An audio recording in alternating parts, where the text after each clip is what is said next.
Армысыздар. Эфирде транспорт және логистика. Менің есімім Ғалымжан Кеңшілік.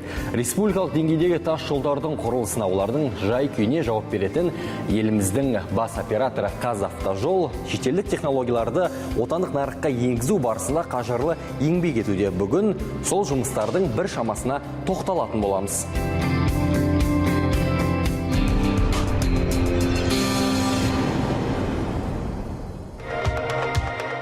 Жолдың сапалы болып, ұзақ уақыт қызмет етуін қамтамасыз ету жол құрылысшыларының басты міндеті. Мұнда шетелдің озық тәжірибесін ескеруде маңызды. Бұл мақсатта еліміздің мамандары Тайвань, Түркия, Австрия, Венгрия, Франция, Оңтүстік Корея, Испания, Қытай мен Ресей секілді әлемдік көшбасшылардың жоғары жылдамдықты магистральдарды басқару жөнінде тәжірибе алмасуда. Таяуда Қазавтожолдың оңтүстік кореялық баламасы болып келетін Korea Expressway Corporation компаниясымен өзара әріптестік жөнінде де келісім жасалды. Оның аясында тараптар жолдарды жөндеу, жол құрылысы ғылыми-техникалық әзірлемелер мен технологияларды енгізу және пайдалану саласындағы ынтымақтастықты дамытуға ниетті. Аталмыш корпорация Оңтүстік Корея нарығында 45 жылдан астам уақыт жұмыс істеуде. Интеллектуалды транспорт жүйелері саласындағы жаңа технологияларды енгізу бойынша өз елінде көшбасшы болып саналады. Жобаны жоспарлау кезінен бастап толық іске асыру кезеңіне дейін жинақтаған тәжірибесі өте мол. Аталмыш компанияның акционерлері Оңтүстік Корея үкіметі мен жеке банктер. Кореяда ақылы автожолдар жүйесі жақсы дамыған. Бұл мемлекетте тас жолдардың жалпы ұзындығы 105 мың километрден асады. Оның ішінде 4 мыңнан астамы ақылы жолдар. Ал бізде әзірше Астана шортанды жол телімінің 211 километр ғана. Дегенмен болашақта нақтырақ айтсақ, 2020 жылға дейін мемлекеттік бағдарламаға сәйкес еліміздің ақылы жолдарын 7000 километрге дейін жеткізу жоспарда бар. Оңтүстік Кореялық корпорациямен жасалған меморандум Қазавтожол мен кореялық оператордың арасындағы конструктивті диалогтың бастамасы болмақ. Оңтүстік Кореяның транспорттық инфрақұрылымға жеке инвестицияларды тартудың тиімді іс-қимылы үлгілердің қатарында. 1990 жылдардан бастап ондағы мемлекеттік жеке меншік серіктестік аясында көптеген сәтті жоба жүзеге асқан. Соның негізгілері ақылы жолдарды енгізу саласында. Қазақстан Еуропа мен Азияны байланыстырып тұратын көпір болғандықтан транспорттық жүйеде маңызды рөл ойнайды. Оңтүстік Кореяның 3-тен 2 бөлігі таулы өлке. Оған қоса Кореяда табиғи байлық мүлде жоқ деуге де болады. Сондықтан бізге автомобильдік жолдар жүйесін салу өте қиынға соқты. Дегенмен аз уақыттың ішінде туындаған қиындықтарға қарамастан автомагистральдар, темір жолдардан тұратын көліктік инфрақұрылым тұрғызылды. Аталмыш тәжірибе әлемдегі көптеген елдер үшін үлгі боларлықтай модель болып табылады. Біздің елдегі 4000 километр ақылы жол жай ғана ақылы емес. Олар арнайы технологияларға негізделіп салынған ақылды жолдар деуге де болады. Біз Қазақстанмен көліктік инфрақұрылымды құру және жаңа инновациялық технологияларды енгізу бойынша тәжірибе алмасуды көздеп отырмыз. Кореядағы ақылды жолдардағы транспортты бақылау жүйесіне жүріп өткен қашықтықты автоматты түрде өлшейтін құралдар, бейнекамералар, жол көлік оқиғаларын алдын алу механизмдері кіреді. Кореядан бөлек Қазақстанның бұған дейін шетелдік компаниялармен жұмыс істеу тәжірибесі мол. Соның айқын дәлелі Астана Щучье жол теліміндегі төлем қабылдау бекетін техникалық қамтамасыз еткен француздық компания. Дегенмен ұлттық оператордың айтуынша 2013 жылы орнатылған төлем жүйесі аздап сыр беруде. Астана Щучье жол теліміндегі ақылы жол енгеніне біраз болды. Сондықтан әдеттегі төлемақы жүйесіне жаңартулар енгізу қажет. Аппараттарды да ауыстыру керек. Сондықтан бұл жүйені енгізген француздықтар бір апта бойы зерттеу жұмыстарын жүргізіп, қажетті шараларды қолға алады.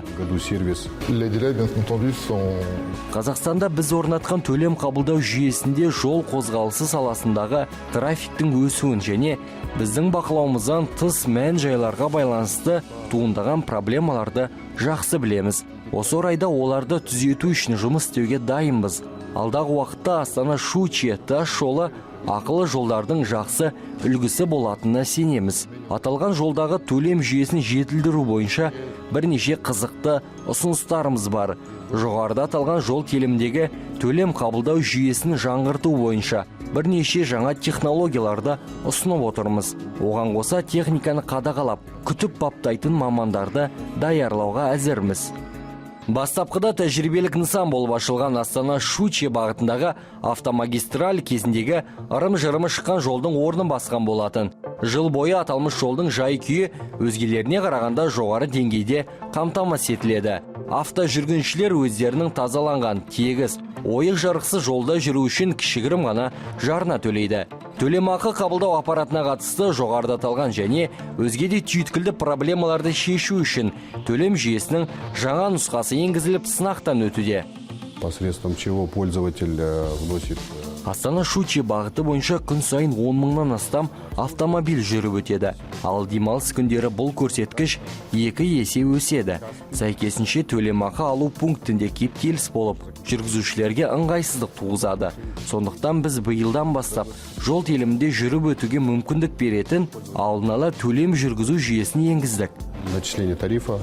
Енгізілген жаңа төлем жүйесі Астана-Щучье жол телімдегі кептелісті болдырмауға үлкен үлес қосып отыр. Қазіргі таңда тестілі режимде бұл жүйені көлік иелерінің 25% пайдалануда. Алдын ала төлем жүйесінің негізгі артықшылығы ешқандай чексіз, төлемсіз ақы қабылдау бекетінен кедергісіз өте алады. Компьютер бейнекамера арқылы мемлекеттік нөмір атына салынған сомадан жүру ақысын шегеріп отырады. Все начисление производится с помощью. Жаңа алдын ала төлем жүйесі әзірше мінсіз қызмет етуде. Тек автокөліктердің мемлекеттік нөмірлер ғана көңілге сызат қондырады. Өйткені аталған жүйе бейнекамералар арқылы көліктің нөмірін тіркеу арқылы тиісті ақысын алады. Республикалық жолдар жүйесін күтіп баптауға 48 миллиард теңге көлеміндегі қаражат қажет. Ал іс жүзінде 3 есе аз қаржы бөлінуде. Сондықтан ақылы жолдар үшін төленетін қаражат есебінен аталмыш жолдарды күтіп баптау жұмыстары жүргізіліп, тас жолдардың өміршеңдігін біршама созуға мүмкіндік болып отыр. Бұған дәлел ретінде Қазақстандағы қазіргі таңдағы жалғыз ақылы жол Астана-Петропавл тас жолындағы Астана-Щучье жол телімін айтуға болады. 2016 жылы көлік құралдарының ағымы 15 жылмен салыстырғанда 4%-ға ұлғайды. Негізінен көлік құралдарының басым бөлігі жеңіл көліктер құрайды. Бірақ жол ақысынан төлеу, жол ақысын жүріп өту құнын есептегенде жылдық мөлшерлемесін шығарғанда негізінен ақшалай қаражат жүк көлік құралдарынан түседі. Барлық жиналған қаражат төлемақы алу жүйесін күтіп баптауға және де Астана-Щучье жол учаскесін күтіп баптауға, соның ішінде көлік құралдарын жөндеуге, жол белгілерін жөндеуге және бояуға, сосын төлемақы алу жүйесінің байланысын ұйымдастыруға, құрал жабдықтарын сатып алуға жұмсалады. Және де сол учаскені күтіп баптауға арналған мекемен қызметкерлерінің жалақысын төлеуге, мемлекеттік төлемдер төлеуге және басқаларына жұмсалады. Астана-Щучье бағытындағы ақылы жол 2015 жылдың нәтижесі бойынша қазынаға 1 миллиард 143 теңге әкелген болатын. Ал биылғы жылдың бірінші жартысында кіріс қаржы 533 миллион теңгені құрады. Бұл бірінші кезекте үкіметтің қаражатын үнемдейді. Ал екіншіден күтіп баптау жұмыстары үшін өз-өзін қаржыландырудың таптырмас амалы. Ақылы жолдар сынды өзге де жаңа технологияларды енгізуде еліміздің шетелдік әріптестермен кеңесі орынды. Себебі бұл салада біз секілді жас мемлекетке қарағанда олардың тәжірибесі әлдеқайда жоғары. Отандық көлік жүргізушілері тек сапалы жолда жүйткісем деп ойлайды. Әзірге олардың жаңаруының куәсіміз. Таяу арада сол жолмен жүретін жолаушыға да айналарымыз. Ал транспорт және логистика бағдарламасы осы саладағы жаңалықтармен міндетті түрде хабардар етіп отырады.